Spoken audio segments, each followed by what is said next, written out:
प्रिय मित्रों, साधारण मनुष्य अक्सर चिंताग्रस्त रहता है। बीते हुए कल की पराजयों का बोझ, आने वाले कल की अनिश्चितताओं का डर, आज के संघर्षों का भार, ये सब उसे चिंता में डुबा देता है।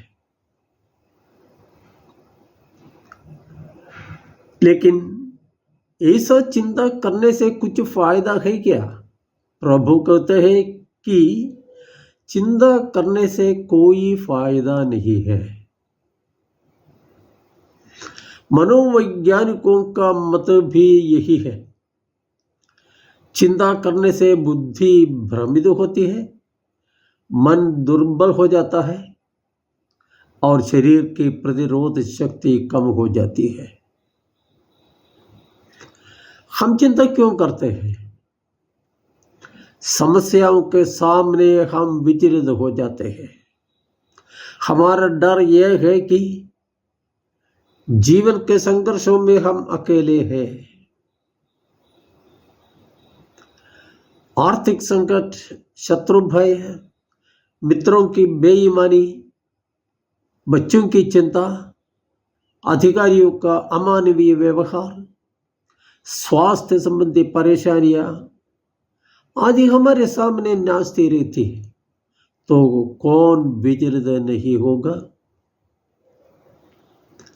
प्रकृति के पेड़ पौधों एवं पशु पक्षियों का उदाहरण देकर प्रभु कहते हैं कि यदि ईश्वर इन्हें इतने सुंदर ढंग से संभालता है तो हमें अवश्य संभालेगा, हमारी रक्षा करेगा, हमें सुरक्षित रखेगा और हमारी जरूरतों की पूर्ति करेगा।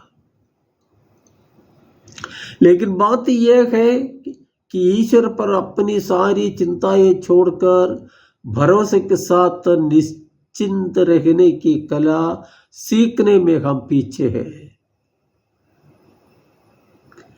हमारी समस्याओं में ईश्वर हस्तक्षेप करके तुरंत उनका समाधान न करे तो हम ईश्वर के अस्तित्व का निषेध करके निराशा में डूब जाते हैं। असली समस्या ईश्वर में हमारे विश्वास की कमी है। समस्याओं का हल ईश्वर में और ईश्वर के साथ खोजने पर ही हम सच्ची शांति और खुशियों का अनुभव कर पाएंगे। मरुभूमि में इस्राएली जनता ने जीवन के अनेक कटु सत्य सीखे।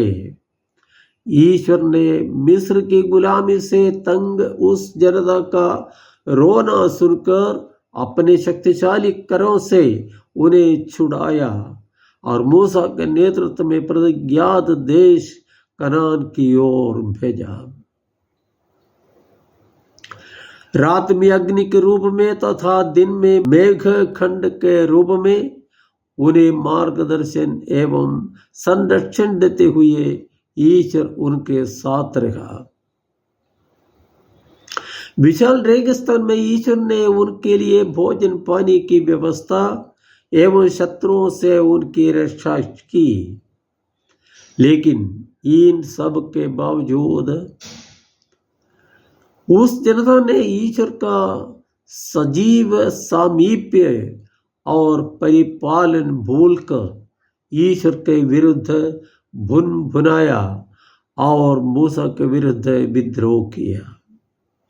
फलस्वरूप ईश्वर ने उन्हें दंडित किया ताकि वे मन परिवर्तित होकर सही मार्ग पर चले।